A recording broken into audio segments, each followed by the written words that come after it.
Hello, my friends, and welcome back. Thank you for being with me again today. St. Petersburg International Economic Forum takes place right now, and Vladimir Putin had his time over there to say his version of what's going on in Ukraine and wherever else, answer questions, and tell his side of the story. So he talks about the Ukrainian war and the reasons why uh, in his assessment, it all occurred. So obviously, this is a excerpt from the Hill. So it's what these guys wrote that he said. Sometimes they use, quotation marks and so on, but it's a different thing to listen to him and the translation. And you'll find out there are certain nuances that are missed or certain nuances that are added. And by the way, this is the picture they posted here. So you see he's portrayed like they used to portray saints in murals in the paint in the churches on the walls. This is Putin. You see that behind him? So I don't know. They do this so they can show that maybe, oh my God, he thinks he's a saint or something. Because obviously this is from the Hill, is not from I don't know, a Russian media outlet, and it's from today, June 17th, by Chloe Former. This is the title. Putin says Ukraine invasion was forced on us in speech. All right, so Ukraine war was forced on Russia. Let's see.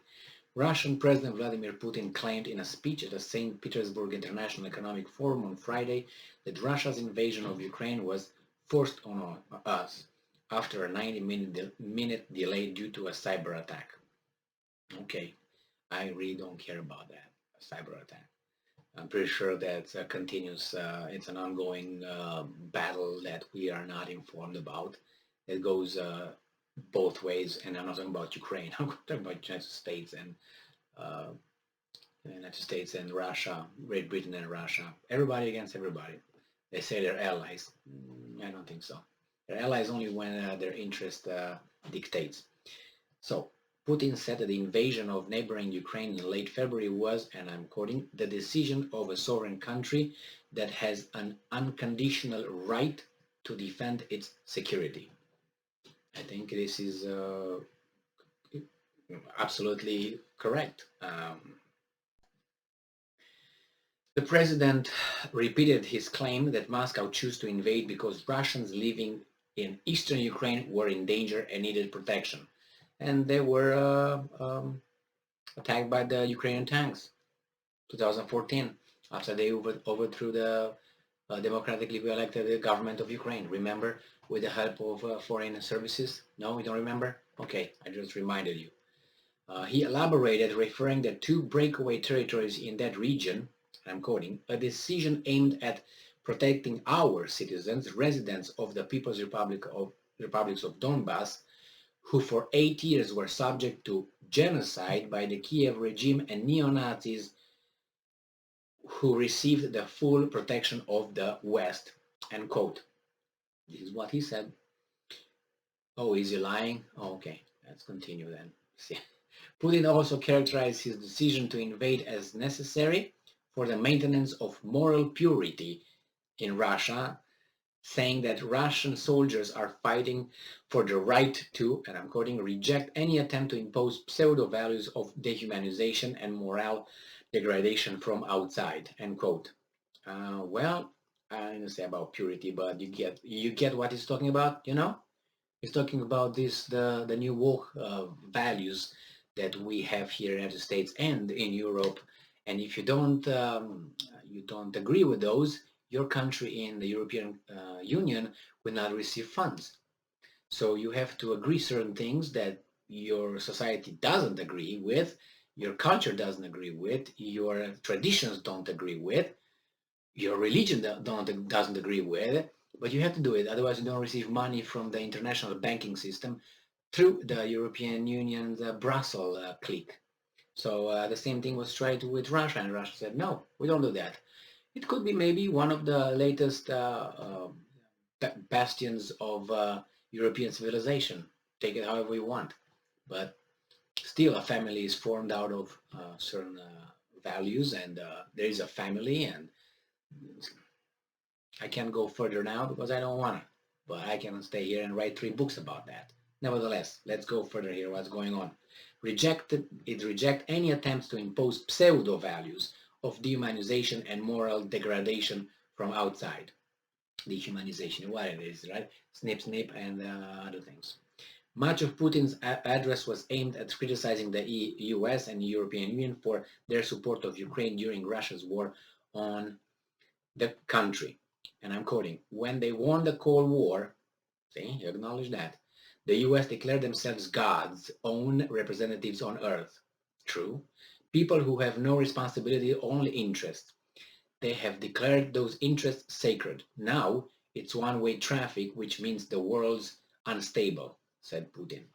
He added that the EU, and I'm quoting, the European Union has fully lost its sovereignty, true, and its allies are dancing to someone else's tune, true, harming their own population. You be the judge. Putin painted the bloc of NATO-affiliated countries as a power-hungry giant looking for reason to take issues with his country, saying that Russia's war in Ukraine was a lifesaver for the West to blame all the problems on Russia. Yeah, the Putin's inflation, Putin tax, Putin this, Putin gas prices, Putin now, everything. Hey, you don't want to have sex with me? It's because Putin? All right. Despite the fact that the West is continuing to pump Ukraine with weapons, Putin said of the invasion that all the goals of the special operation will be achieved without any doubt. End quote. And I'm quoting again, we will definitely use the colossal opportunities provided by current times and will be even stronger. End quote. All right, so this is what he said. He said it numerous times in more detail and with clear examples. I don't have time to do it here because I would say hours. But all the speeches are available over there. The conversations he held with other leaders in Moscow or wherever he had a chance, the same thing. And it's been like this for the past, I don't know, 8, 9 years. They seem like they're just ignored, but not ignored because remember the title. That's what they claim. This is their version. This is their version. So what can you say? It is what it is with this. So if you see the alliance coming closer and closer, NATO pushing closer, putting rockets in Romania, putting in Poland. Next one is going to be in Ukraine if it's going to be was to be a member of NATO. Then what's next? What's next? But then they just Nicaragua just decided to allow Russian soldiers on their territory and Russian military installation on the territory. And what did the United States say? They said it's unacceptable. It's a threat that's challenged. That's, oh my God, we can't let this happen. And there's Nicaragua in the Central America. It's not next with you over there like that. See, rules for thee, but not for me, like Boris Johnson with his little party and many others. Because that's the way it goes, human nature. No more civilized. When I came here in the United States, I came with an idea and a vision given by the PR and all that. And once you come here, yeah, it's good. Yeah, it's better. That's why you're still here. But there's certain things that you realize up there. It's very, very, very rotten. Thank you very much for being with me again today. Stay strong, stay smart, look for the truth, and be just. But at least they let you live still.